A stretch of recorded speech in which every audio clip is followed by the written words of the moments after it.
привет! Сегодня мы играем в Roblox. И вот сегодня мы вот эту игруху будем играть. Смотри, какие у меня гигантские кулаки, сейчас всякую считаю. Сначала подадим бабосы, деньги, то есть. Ты что на меня едешь? Так, короче, поедем к магазину. Пойдем. Так, это... я не понял. А вот. Так, купим нам опять перчатки. Я слишком долго пошатал. Так, покупаем.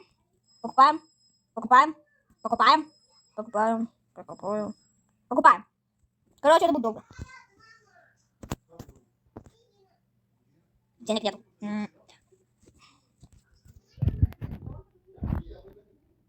Что это задание?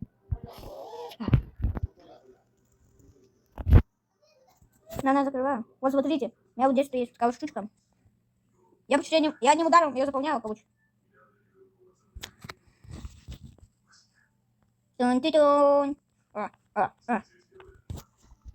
Продаем. Это что, штучки?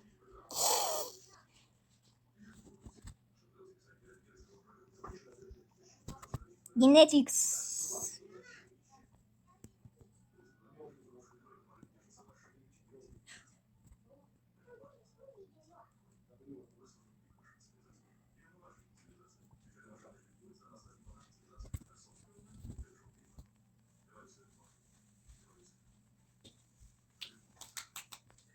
Сколько у меня там?